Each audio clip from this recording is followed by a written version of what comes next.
लोगों ने टूटियां तो लगा ली, थोड़े दिन बाद वो टूटियां छूट गई और उसमें से पानी यूं ही निकलने लग गया। तो मैं सर 7वीं कक्षा में था। मैं स्कूल में सबसे पहले मैंने कोशिश की कि क्या करूं मैं सर। तो मैंने बच्चों को समझाया, मैं भी बच्चा ही था, लेकिन मैंने बच्चों को समझाया, तो अपने पेरेंट्स को समझाए। मैं गाँव में जाता था, लोगों से कहता था कि आपका पानी ऐसे निकल रहा है, तो बड़े अटपटे जवाब मिलते थे। कोई कहता था कि ये पानी इसलिए निकल रहा है कि कोई चलते हुए राह चलते पानी पी लेगा। और 81 गांवों में ग्राम पंचायत व्यवस्था समाप्त कर दी गई 2015 में। ग्राम पंचायत समाप्त होने का अर्थ था कि जो यहाँ के प्रधान थे, जो लोकल रिप्रेजेंटेटिव्स होते हैं, ग्रास रूट लेवल की जो डेमोक्रेटिक सेटअप हिंदुस्तान में होना चाहिए हर गांव में, हमारा संविधान भी ये कहता है, वो वहां पर समाप्त कर दिया गया। वहां पर लेकिन कोई भी इलेक्टेड रिप्रेजेंटेटिव नहीं है, ग्राम पंचायत नहीं है, प्रधान नहीं है। इस लड़ाई को लड़ने के लिए ग्रामीण क्षेत्र के अधिकारों की लड़ाई के पहले तो democratic setup, grass root level setup वो होना चाहिए। उसके लिए हमने नोरा का जो है शुरुआत करने की कोशिश की।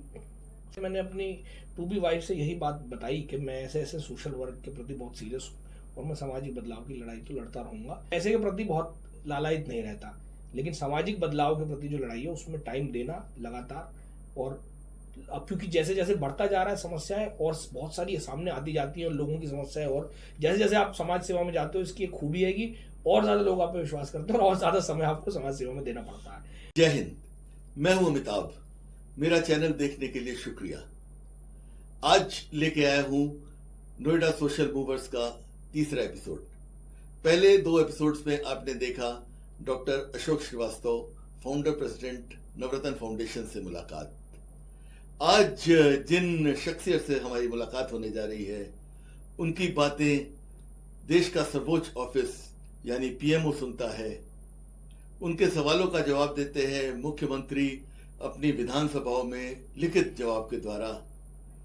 सरकार के मंत्रालय और पीएसयूज उनके आरटीआई पे अपनी पॉलिसीज बनाते हैं और नोएडा के गांव और आसपास के गांवों के बेहतरी में ये निरंतर प्रयास कर रहे हैं।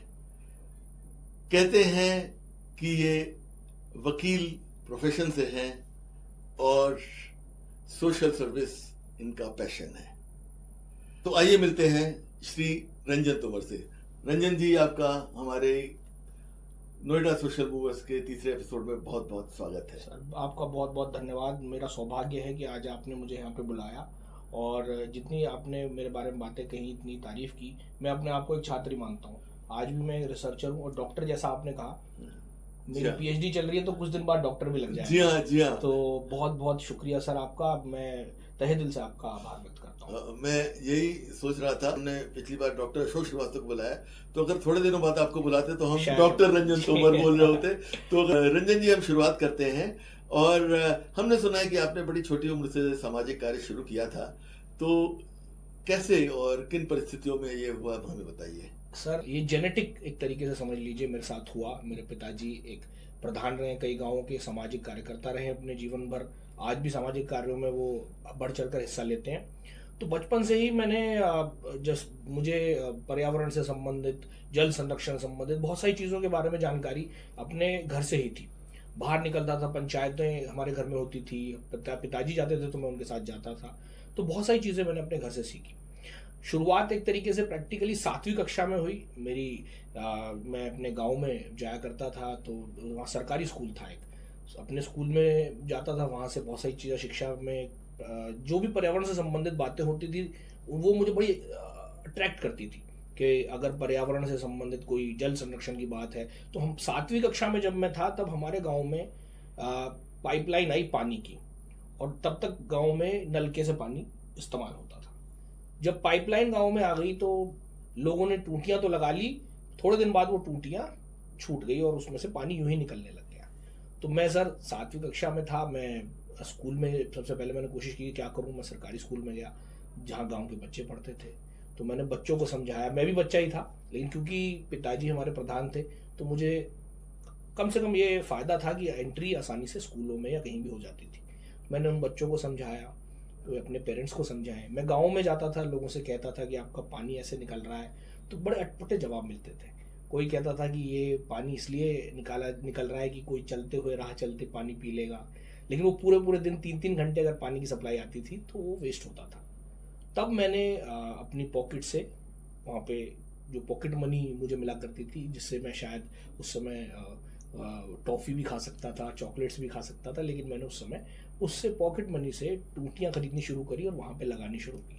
तो लोगों ने पहले मजाक भी बनाया, पिताजी ने भी मुझे जब पता चला तो उन्होंने कहा कि ठीक है, अगर तुम्हें लगता है तो तुम करो। फिर मैं स्कूल में गया, बच्चों को समझाया, कई महीने लगे सर।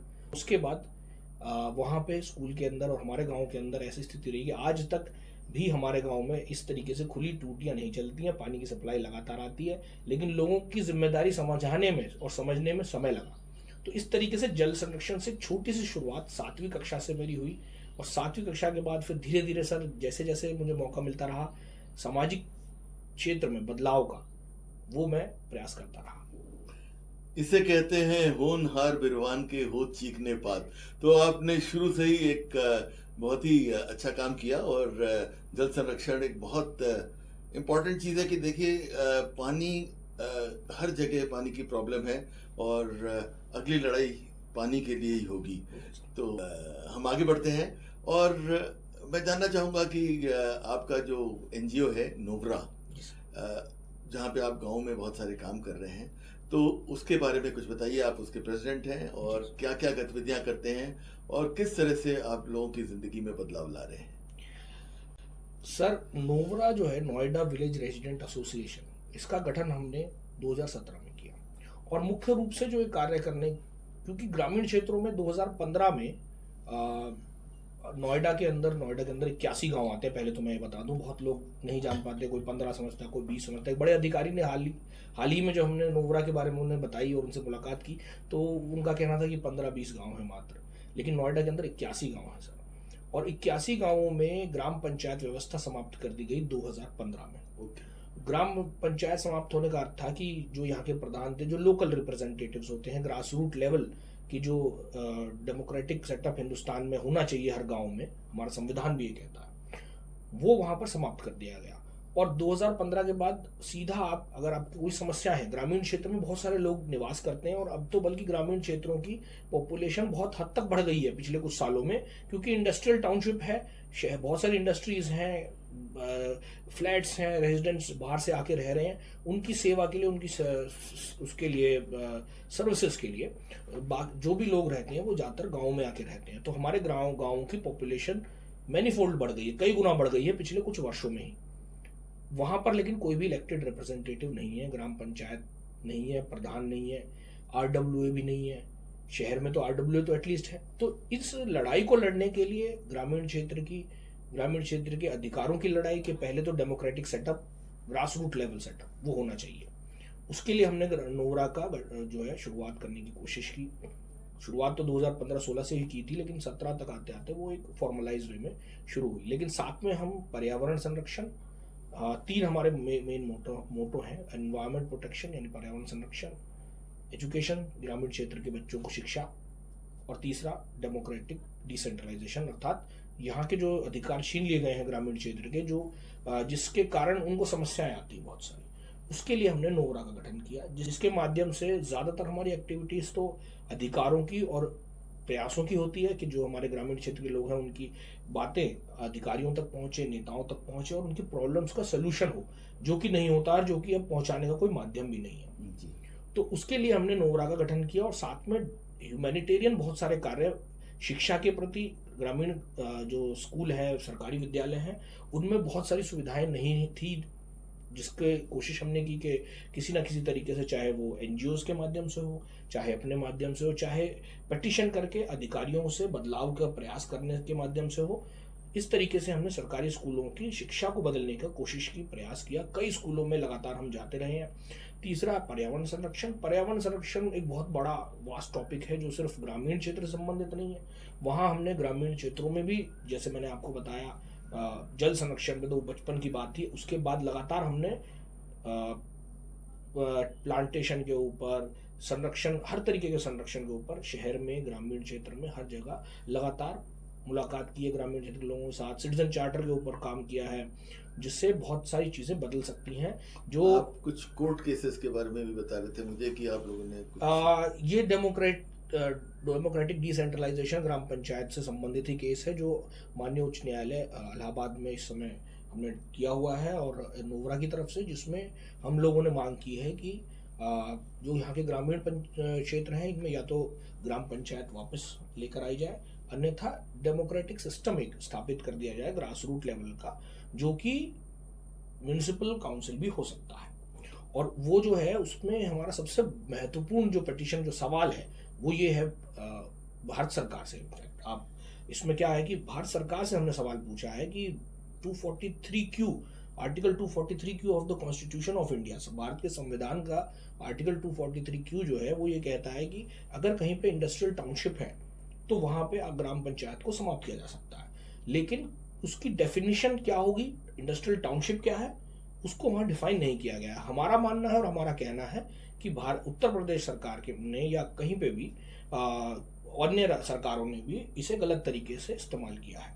ये प्रोविजन जो है इंडस्ट्रियल टाउनशिप के लिए, इंडस्ट्रियल टाउनशिप वो होने चाहिए जहां पर सिर्फ इंडस्ट्री से संबंधित लोग ही रहते हैं, जैसे मारुति का या टाटा का या जमशेदपुर में है, तो उस तरीके की से संबंधित होने चाहिए। वहां पे डेमोक्रेटिक राइट्स का जो गला घोंटा जा रहा है वो इसका इस्तेमाल किया जा रहा है, तो उसको डिफाइन करें। क्या उसके अंदर हमारा नोएडा जैसा क्षेत्र जहां ज्यादातर सेक्टर्स रेजिडेंशियल है, ग्रामीण क्षेत्र है जिनका इंडस्ट्री से कोई मतलब नहीं है, तो ऐसे लोगों के अधिकार के लिए हमने ये केस किया है, और उम्मीद है जल्द ही इसमें कुछ ना कुछ रेजोल्यूशन प्राप्त होगा। क्योंकि ग्रामीण क्षेत्र में देखिए, मैं बार बार कहता हूं सर कि दुनिया की सबसे बड़ी लार्जेस्ट डेमोक्रेसी है हिंदुस्तान, और लार्जेस्ट डेमोक्रेसी में islands of non democracy in the world's largest democracy होते जा रहे हैं। एक नोएडा हुआ, फिर थोड़े दिन बाद इन्होंने ग्रेटर नोएडा के गांवों की पंचायत व्यवस्था को समाप्त किया। ऐसे ही करके ये इंडस्ट्रियल टाउनशिप के नाम पर अलग अलग क्षेत्रों में, और ऐसा हिंदुस्तान के कई कोनों में हो रहा है। तो हम ये कहना चाहते हैं कि अगर आप टाउन करें, बिल्कुल economic development is a must, लेकिन साथ में आप लोगों के जो अधिकार हैं उनको ना छीनें। मैं बिल्कुल आपसे सहमत हूँ, क्योंकि जो पंचायती राज आया था उससे हमारे देश की प्रगति में बहुत फर्क पड़ा, क्योंकि जो हमारी स्कीम्स थी वो गांवों तक पहुंचने लगी और इफेक्टिव यूज होने लगा गवर्नमेंट के रिसोर्सेज का। तो अगर आप पंचायती राज से छेड़छाड़ करते हैं तो उससे उन गांवों का बहुत नुकसान होता है जहां पे इनको हटाया जा रहा है। और इससे एक मिलता जुलता, इसी से एक सवाल आपसे पूछना चाहता हूं कि नोएडा में भी कोई म्यूनिसिपल काउंसिल नहीं है, म्यूनिसिपैलिटी नहीं है, तो इसके बारे में भी कुछ आप लोग कर रहे हैं या क्या आपका विचार है? देखिए सर, ये जो हमारा केस जो हमने किया है, इनफैक्ट लगातार हम जो पिटीशन करते हैं, मुख्यमंत्री महोदय श्री योगी आदित्यनाथ जी से भी हम मिले थे, उनसे भी हमने इस बारे में बात रखी। लगातार कहीं भी किसी फोरम पे जहां हमें मौका मिलता है हम ये बात रखते हैं, और ये सिर्फ ग्रामीण क्षेत्र की इसलिए अब हम बात कर रहे हैं, अन्यथा हमारा मुख्य उद्देश्य यही है कि पूरे नोएडा के अंदर जहां पे भी है, RWAs क्या है, RWAs डेमोक्रेटिक डिसेंट्रलाइजेशन की ग्रास रूट लेवल बॉडी नहीं है, क्योंकि RWAs जो होती हैं वो उनको सरकार से कोई लेना देनी है, वो सोसाइटीज एक्ट के अकॉर्डिंगली होती है, ना सरकार की तरफ से कोई उसमें रोक टोक है, ना कोई फंड मिलते हैं। RWAs के को कभी भी ओवरराइड करने का अधिकार अथॉरिटीज का हो जाता है, तो इसलिए RWAs को हम कंपेयर नहीं कर सकते म्यूनिसिपल काउंसिल से। नोएडा के अंदर लोग समझते नहीं है, लोगों को समझना चाहिए। मैं अपील करता हूं इस वीडियो के माध्यम से कि लोग समझें कि grass root level politics, grass root level democracy क्यों नोएडा जैसे शहर के लिए जरूरी है, और क्यों नोएडा जैसा शहर इस चीज को एक एग्जाम्पल बना सकता है कि एक बहुत अच्छी म्यूनिसिपल काउंसिल, जो कुछ लोगों से मैं बात करता हूँ तो शहर के लोग कहते हैं कि यहाँ पॉलिटिक्स बहुत ज्यादा हो जाएगी, राजनीतिकरण हो जाएगा, बहुत ज्यादा दिक्कतें आ जाएंगी, आप क्यों लड़ते हैं, क्यों आप नोएडा के लिए म्यूनिसिपैलिटी की मांग करते हैं। लेकिन हम इसलिए उनसे ये कहते हैं कि पढ़े लिखे लोगों का शहर है, बिल्कुल अलग एक पूरे मिनी इंडिया है नोएडा। यहाँ हर प्रदेश से, हर राज्य से, हर जगह से लोग आके बस रहे हैं, और बहुत बड़े बड़े इंटेलेक्चुअल लोग यहाँ पर हैं। अगर यहाँ की एक बॉडी बनती है और उस बॉडी में पढ़े लिखे लोग आते हैं और वो नोएडा को नंबर 1 शहर बनाने में मदद करते हैं, तो क्या हम पूरे देश को एक एग्जाम्पल सेट करके नहीं दे सकते कि एक म्यूनिसिपैलिटी ऐसी भी है जिसमें राजनीतिकरण नहीं है, जो डेवलपमेंट के बारे में काम कर रही है, जो अकाउंटेबिलिटी इंश्योर कर रही है। नोएडा प्राधिकरण जैसा प्राधिकरण जहाँ पे एक जेई से लेके इंजीनियर बन जाते हैं, उनके पास मर्सिडीज गाड़ियां होती हैं। एक ऐसे मैंने लोग देखे हैं जिनके घरों पे जब छापे लगे नोएडा प्राधिकरण के अधिकारियों के, उनके घर पे लोगों के घर पैसे मिलते हैं, उनके घर किलो के हिसाब से हीरे मिले हैं। इसके बारे में भी सर आपको जानकारी होगी, जी हाँ, नोएडा के जी लोगों को हाँ, जानकारी, बहुत किलो famous के है। हिसाब से हीरे जहां मिलते हों, जी। जहां जेई जैसे पद पे जहां लोग अगर दूसरे क्षेत्र में हो तो उनके वो साइकिल या बाइक ही चला पाए, यहाँ उनके घरों में बड़ी बड़ी मर्सिडीज जैसी गाड़ियां खड़ी हुई हैं। तो ये क्यों है? इसीलिए क्योंकि अकाउंटेबिलिटी नहीं है। ग्रामीण क्षेत्र के लोग या शहर के लोग भी आपसे अधिकारियों सवाल नहीं पूछ सकते। मेरे पिताजी लेखक हैं और एक बहुत लास्ट में मैं एक बात कहूंगा, वो बहुत अच्छा एक कोट करते हैं कि ये अधिकारियों का अभ्यारण्य है, सेंचुरी ऑफ द ऑफिसर्स। यहाँ पे अधिकारियों को सेंचुरी के अंदर जैसे शेर को छोड़ दिया जाता है कि तुम्हें कोई नहीं छेड़ेगा, अपनी जिंदगी में मजा करो, इसी तरीके से नोएडा के अंदर एक अभयारण्य बना दिया है अधिकारियों का कि यहाँ कोई नेता नहीं होगा, कोई अधिकारी नहीं होगा, कोई ग्रामीण क्षेत्र का आदमी नहीं होगा, कोई रिप्रेजेंटेटिव नहीं होगा, लोकल लेवल रिप्रेजेंटेटिव नहीं होगा जो आपके प्रश्नों आपके ऊपर प्रश्न उठा सके, अकाउंटेबिलिटी इंश्योर कर सके, आपके खिलाफ कोई बात कह सके, क्योंकि उसके पास कोई अधिकारी नहीं छोड़ा आपको। जी हाँ, अथॉरिटी के साथ अकाउंटेबिलिटी अगर ना हो तो निरंकुश हो जाता है मामला। बिल्कुल सर। रंजन जी, सोशल मीडिया का एनजीओ के तौर पे बहुत इम्पोर्टेंस होती है, क्योंकि हम अपनी बातों का कहना, हम अपने कार्यों को लोगों तक पहुंचाने में सोशल मीडिया का बहुत हाथ रहता है, सहयोग रहता है। तो आप पहले ब्लॉगिंग करते थे और आजकल आप पहले सोशल मीडिया पे ब्लॉगिंग करते थे और आजकल आप मीडिया में लिखते हैं। तो पहली बात, ये जो चेंज हुआ है, बदलाव हुआ है, इसकी वजह, और आपको क्या ज्यादा सशक्त लगता है, सोशल मीडिया या मीडिया? और एक बात, ये थोड़ा मेरा सवाल लंबा हो रहा है, लेकिन मैंने सुना है कि आपने जो मीडिया में, जो आपने लेखन में अपनी एंट्री थी या शुरुआत थी, वो बड़ी धमाकेदार थी। तो तीनों बात आप मुझे बताइए। जी सर। या हमें, हमारे दर्शकों के लिए बताइए। जी सर। शुरुआत तो मैं सर पहले पीछे से शुरुआत, लास्ट क्वेश्चन से जी हाँ, शुरुआत जी हाँ, करता हूँ जी हाँ, जी हाँ। कि ये धमाकेदार सच इस तरीके से हुई कि मैं 10वीं का छात्र था मात्र, तो एक SAARC, South Asian Association for Regional Cooperation जो ग्रुप है, जिसमें 7-8 कंट्रीज थी उस समय पे, तो वहाँ उनके माध्यम से एक ICCR, Indian council for cultural relations द्वारा एक निबंध लेखन प्रतियोगिता हुई सर।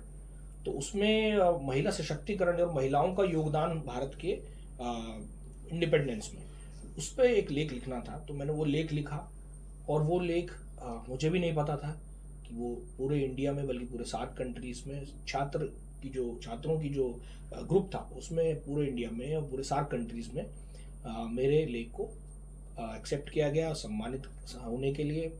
और फिर मुझे भारत के उपराष्ट्रपति उस समय पे श्री भैरव सिंह शेखावत जी थे, तो उनके आवास पर एक कार्यक्रम हुआ और बहुत ही अच्छे तरीके से मुझे जो उन्होंने बात की, मुझे कुछ पुस्तकें भी भेंट करी, एक अवार्ड मुझे मिला। तो वो बहुत बड़ा मेरे लिए अचीवमेंट था, बहुत खुशी हुई मुझे। स्कूल में भी मुझे सम्मान स्कूल में भी मिला। तो एक ये बड़ा सुखद अनुभव मेरे लिए स्कूल के दिनों में रहा।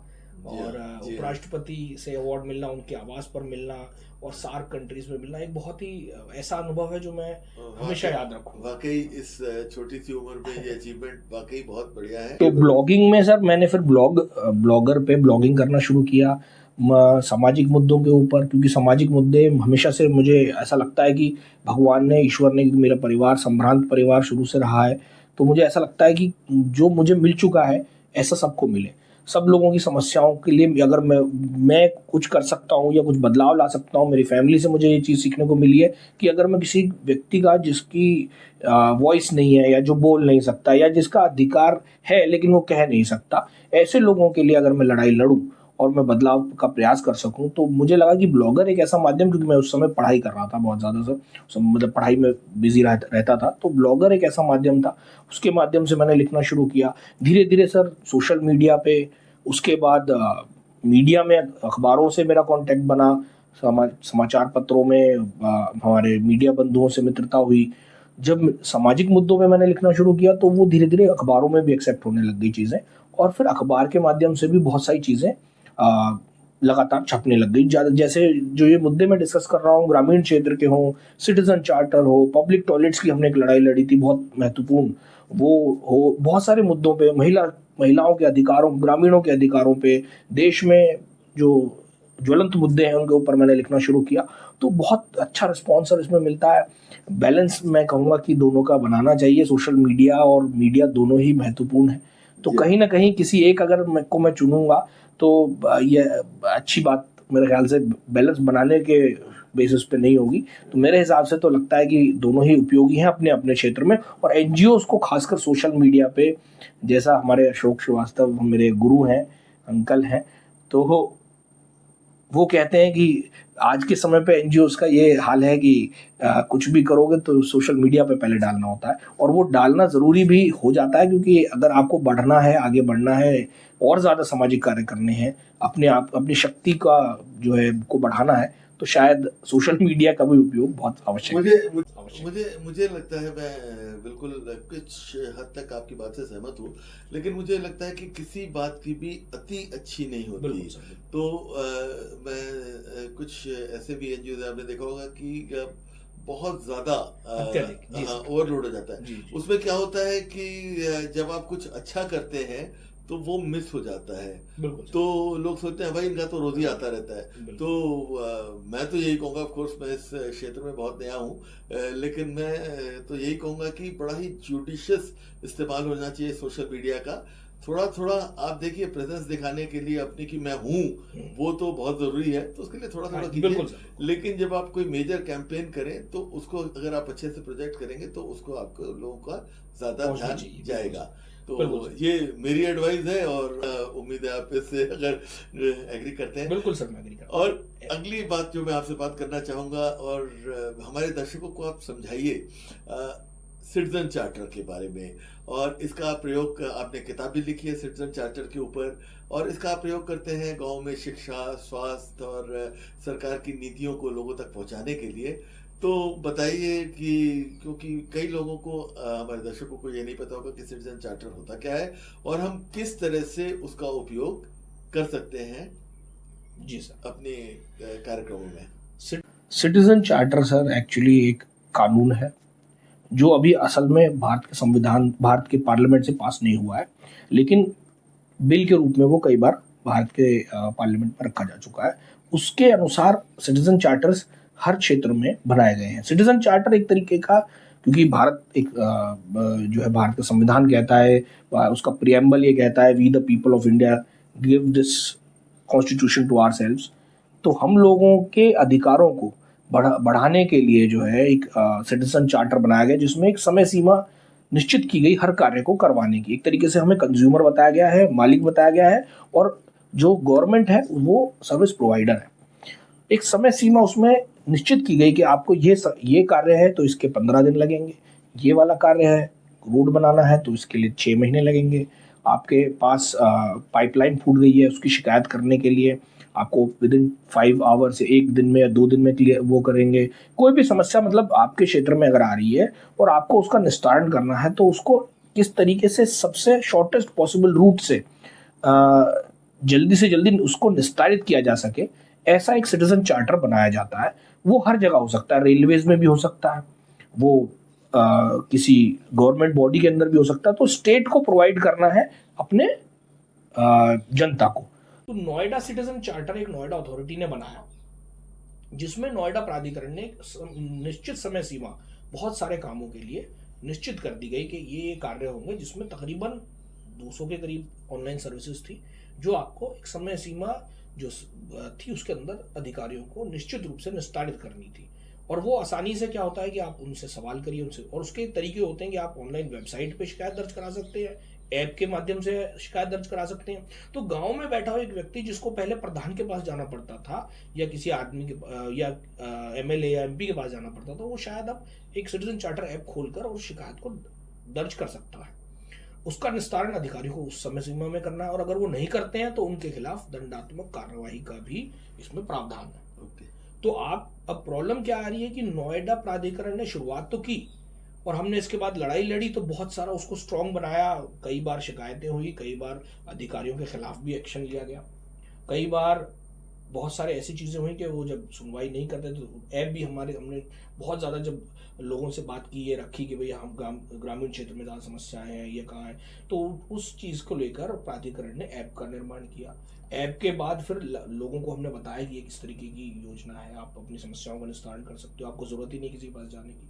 वो हमने सारे नोएडा के अंदर मैंने बुक लिखी उसके बारे में, और सोशल मीडिया के माध्यम से ग्रामीण क्षेत्रों में जब हमारी मीटिंग्स होती हैं उनके माध्यम से, शहर में, तो हमने लगातार, और जो जो उसकी कमियां थी हम उसकी रिपोर्ट लगातार मीडिया को देते थे कि देखिए इतनी प्रॉब्लम आई और उसका सोल्यूशन 30% ही रहा, फिर 40% रहा, फिर अब 50% हो गया। तो ये दबाव हमने नोएडा प्राधिकरण के ऊपर बनाए रखा। एक दिन ऐसा भी आया कि 96% तक पहुंच गई थी सर, लेकिन स्थिति अब ये आ गई है कि अब प्राधिकरण धीरे धीरे उसे कमजोर बनाने की चेष्टा कर रहा है, डाइल्यूट करने की चेष्टा कर रहा है, जो कि बिल्कुल भी उचित नहीं है। और उसकी लड़ाई हम लड़ रहे हैं कि हाँ, अगर सिटीजन चार्टर है, अगर उसके अलावा भी, हालांकि नोएडा अथॉरिटी का एक मुझे लगता है गिने चुने अथॉरिटीज में से है, कहीं कहीं जहाँ नोएडा प्राधिकरण की तारीफ करनी होती है सर हम तारीफ भी करते हैं, और जहाँ बुराई करनी होती है हम दिल खोल के बुराई भी करते हैं।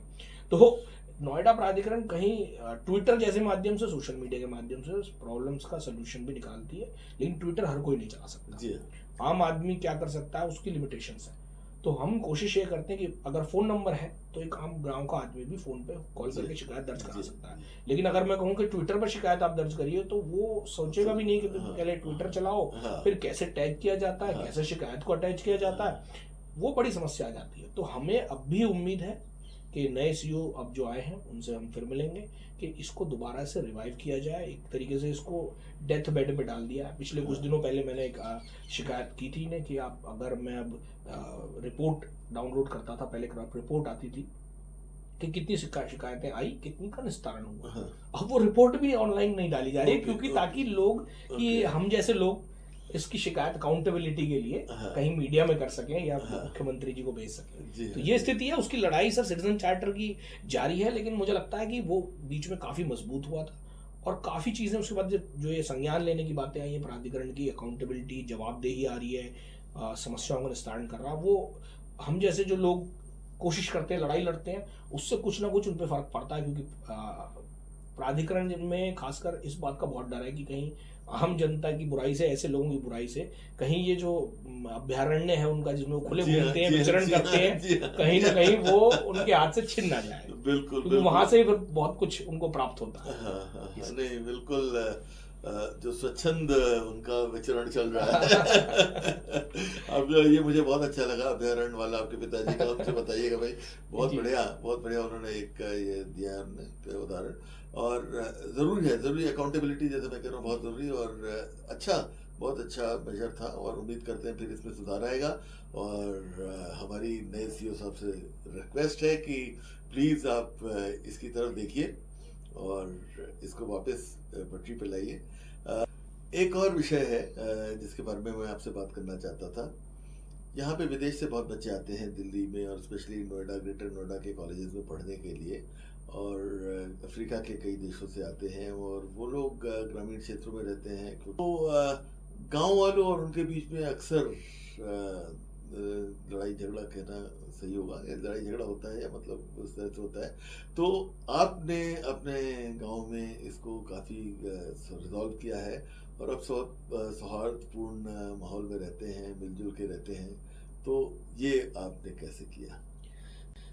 ये सर मैं आपको बताता हूँ, ये बड़ी ही एक अच्छी कहानी है। इसका मैं आपको, जब तक एंड तक पहुँचेंगे तो स्टोरी के रूप में आप ये सुनिएगा कि एक पहली बात तो मैं जैसे कॉन्फ्रेंसेस में जाता रहता हूँ, कॉलेजेस को विजिट करता हूँ, तो वहाँ मुझे शुरुआत में अफ्रीकन स्टूडेंट्स से मुलाकात हुई, और धीरे धीरे जब उनसे बात हुई तो उन्होंने एक ऑर्गेनाइजेशन के बारे में बताया। उनकी एक ऑर्गेनाइजेशन है, association of African students in India, आसी। उसके अध्यक्ष जो थे वो मेरे मित्र बन गए धीरे धीरे। उन्होंने समस्याओं के बारे में बताया। वो ऑर्गेनाइजेशन बड़ी पुरानी ऑर्गेनाइजेशन 60-70 से चली आ रही है, और उसमें वहाँ यहाँ से पढ़ के गए बच्चे वहाँ आप मानेंगे कि वहाँ राष्ट्रपति, प्रधानमंत्री तक भी बन चुके हैं। ओके। तो वो जो ऑर्गेनाइजेशन है, वो लोग मुझसे मिले, कई कॉन्फ्रेंसेस में मिले, बातचीत हुई, उनसे मित्रता हुई। तो धीरे धीरे उनके बातें जब सामने आई तो उन्होंने बात रखी कि हमें यहाँ बड़ी परेशानियाँ होती है नोएडा जैसे के गाँवों में। हम क्योंकि नोएडा की ग्रामीण एनजीओ हैं, ग्रामीण क्षेत्र के अंदर हम काम करते हैं, ग्रामीण क्षेत्र के हम निवासी हैं, तो हमने उनसे पूछा कि क्या समस्याएं आती हैं। तो सब ये रियलिटी है कि अफ्रीकन स्टूडेंट्स को भी कुछ ऐसे भी हैं जो स्टूडेंट्स के नाम पे ड्रग अब्यूज भी करते हैं और बेचते भी हैं, गलत टाइप के लोग भी हैं। लेकिन इसका मतलब ये नहीं है कि सब लोग ऐसे हैं। हमने उनसे जब जो छात्र थे, जो लोग लगातार, बल्कि हमारे खुद के गांव में भी लोगों को एक एप्रीहेंशन थी, हमने 8-10 गांव के लोगों को बुलाया, उनके साथ मीटिंग करी, उन्हें घर बुलाया और बातचीत हुई पूरी। आसी के जो ऑर्गेनाइजेशन के जो उनके लोग आए थे, प्रेसिडेंट, जनरल सेक्रेटरी, ये सब लोग आए, पदाधिकारी आए, बातचीत हुई है, उनसे सारी बातें डिस्कस हुई। प्रॉब्लम्स क्या हो गया है कि थोड़ा एक रिफ्ट गांव वालों के बीच में, और कुछ उन कारणों से भी कि हाँ कुछ लोग उसमें क्रिमिनल टेंडेंसी के भी लोग रहे हैं, लेकिन जो छात्र हैं उनके प्रति बहुत अच्छा हमारे उसमें लोगों के मन में पता नहीं कैसे कैसे विचार लोगों के मन में रहते हैं कि ये बहुत ज़्यादा नॉन वेज खाते हैं। कुछ लोगों ने, उन्होंने हमें यहाँ तक बताया कि लोग मानते हैं कि अगर गांव में हम जा रहे हैं और कोई कि डॉग मीट भी खाते हैं, ये पता नहीं, कोई कहता है कि ये इंसान को भी मीट भी खा लेते हैं।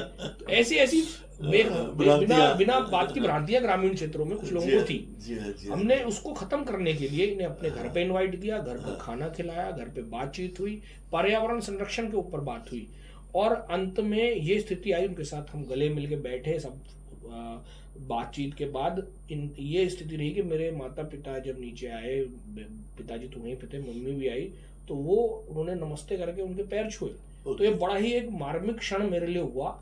और उसके बाद आसी जो ऑर्गेनाइजेशन है, उन लोगों ने हमारे साथ स्वच्छ भारत अभियान के तहत एक दिन नोएडा सेक्टर 18 में झाड़ू लगाई।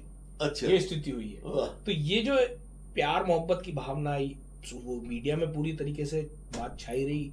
टाइम्स ऑफ इंडिया से लेके आपके सारे हिंदी अखबारों, दैनिक जागरण, अमर उजाला, सब में वो बात आई। तो ग्रामीण क्षेत्रों में एक बदलाव आया। उन्होंने देखा कि जो आप सोच रहे थे, जो भ्रांतियां थी, वो कहीं ना कहीं खत्म हो रही है। वो हम लोगों को, जैसे भारतीय बाहर जाते हैं और उनके साथ डिस्क्रिमिनेशन हो तो हम दुखी होते हैं, तो अगर वो यहाँ आ रहे हैं तो हम उनका स्वागत क्यों ना करें। जी हाँ, बिल्कुल। तो ये एक मुझे लगता है बहुत ज्यादा अच्छी स्टोरी है जो बदलाव की हुई। सर, जो भी आता है हमारा मेहमान होता है, और हम तो हमेशा मेहमान का स्वागत करते हैं।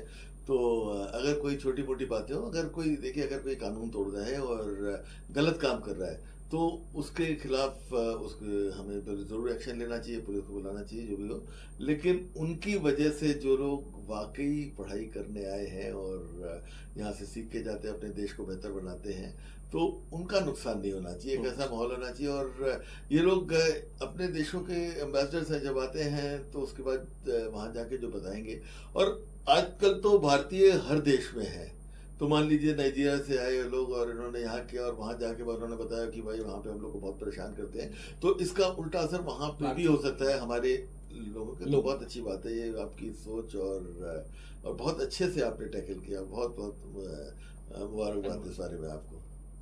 रंजन जी, सामाजिक कार्य जो करते हैं उनको अपने परिवार का सहयोग बहुत ज़रूरी होता है, और जहाँ परिवार का सहयोग नहीं मिल पाता वहाँ पे सामाजिक कार्य करना बड़ा मुश्किल हो जाता है। तो आप अपने सामाजिक कार्य और परिवार में कैसे सामंजस्य बिठाते हैं? सर, बड़ा ही इम्पोर्टेंट क्वेश्चन है कि ये हर सामाजिक कार्यकर्ता के साथ होता है। और इनफैक्ट मेरी सर 5 साल पहले शादी हुई, अब मेरा एक छोटा सा बेटा है 3 साल का। तो ये चीज़ें मुझे भी सुनने को मिलती हैं कभी कभी, लेकिन मेरी मदर और मेरे फादर, क्योंकि मेरी मदर ने ज़िंदगी और पापा को सामाजिक कार्य करते हुए देखा है, तो धीरे धीरे उन्होंने भी समझ लिया कि ये इस कार्य को नहीं छोड़ सकते, क्योंकि इससे इन्हें ज़िंदगी में किक प्राप्त होती है। इन्हें लगता है कि हाँ, बदलाव मुझे करना, और वो बदलाव के लिए लड़ाई लड़ेंगे, नहीं छोड़ेंगे इस चीज़ को। तो वो बैलेंस बनाना, फिर मैंने यही सोचा, जब मेरी शादी तय हुई तो सबसे पहले मैंने अपनी टू बी वाइफ से यही बात बताई कि मैं ऐसे ऐसे सोशल वर्क के प्रति बहुत सीरियस हूँ, और मैं सामाजिक बदलाव की लड़ाई तो लड़ता रहूँगा। मैं पैसे के प्रति बहुत ज़्यादा दीवाना नहीं हूँ। कुछ मेरे अंदर बहुत कम, ये कमी भी हो सकती है या ये खूबी हो सकती है, ये मैं नहीं जानता, लेकिन मैं पैसे के प्रति बहुत लालायित नहीं रहता।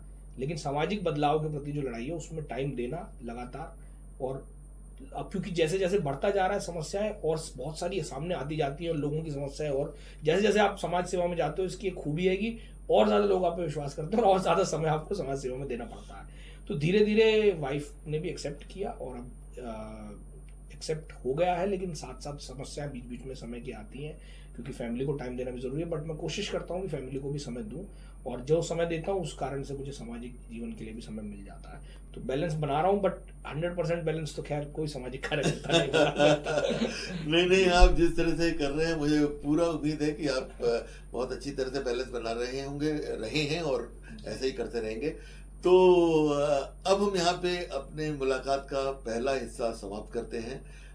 रंजन जी की बातों से मुझे बहुत कुछ जानने को मिला, बहुत कुछ सीखने को मिला, और उम्मीद करता हूँ कि आपको जो जानकारियाँ मिली होंगी इनकी बातों से, उनसे आपको नोएडा और बहुत सारे ऐसे विषय जिनमें आपकी शायद जानकारी ना हो, पता चला हो। और इसी मुलाकात को हम आगे बढ़ाएंगे अगले एपिसोड में। आपके सुझाव हमारे लिए बहुत इंपॉर्टेंट है। कमेंट बॉक्स में लिखिए या मुझे व्हाट्सएप कीजिए, जिस तरह से भी कीजिए, मुझे कॉल कीजिए। लेकिन जब तक आपके सुझाव मिलेंगे हमारे लिए बहुत अच्छा होगा। हम किसी क्रिटिसिज्म से नहीं घबराते। आप क्रिटिसाइज भी कीजिएगा तो हम उसको भी वेलकम करेंगे। तो उम्मीद करते हैं कि आप अपने सुझाव देते रहेंगे और हम उनको लागू करने की पूरी कोशिश करेंगे। तो मिलते हैं अगले एपिसोड में आपसे 15 अगस्त मंगलवार शाम 5 बजे। जय हिंद। तो मैंने प्रधानमंत्री कार्यालय को लिखा। प्रधानमंत्री कार्यालय से फिर जब मैंने सारी डिटेल्स उनके साथ शेयर की, कैसे आरटीआई के माध्यम से जानकारी प्राप्त हुई है, क्या क्या स्पीशीज़ हैं जो एंडेंजर्ड लिस्ट में शामिल हुई हैं, तो हमने जब जानकारी मांगी उसके बाद सवाल पूछे, उनसे कुछ सजेशंस भी दिए, तो वहाँ से जवाब के रूप में जो आया उसमें मुख्य जो बात निकली, उन्होंने जो बात कही अंत में कि हम लोग अब इस बात को पॉलिसी के रूप में कोशिश करेंगे कि यहाँ बदलाव किया जाए और एंडेंजर्ड स्पीशीज़ को इस लिस्ट से बाहर निकालने की कोशिश भी हो। इस काजीरंगा की वेबसाइट पे भी आप देखेंगे और मेरे नाम से सर्च करेंगे तो वो आता है लिखकर।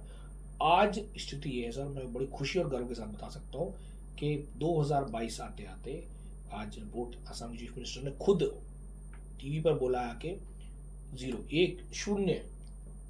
शिकार हुआ है 2022-23 में, जो हर साल 22 मारे जाते थे। उसके बारे में स्टोरी एक छपी, लोनलीएस्ट मस्क डियर इन इंडिया, और उस खबर के बाद मैंने फिर लेटर लिखा और आज उसकी जो है मीटिंग के लिए, क्योंकि कैप्टिविटी में एकमात्र था वो, कुछ जंगल में भी थे, तो उनको लाया गया फीमेल्स को। आज उसकी कैप्टिव ब्रीडिंग का प्रयास हो रहा है, तो वो मुझे बहुत अच्छा लग रहा है कि उससे एक स्पीशीज अगर बच जाती है तो वो एक बहुत बड़ा मेरे दिल के करीब हो।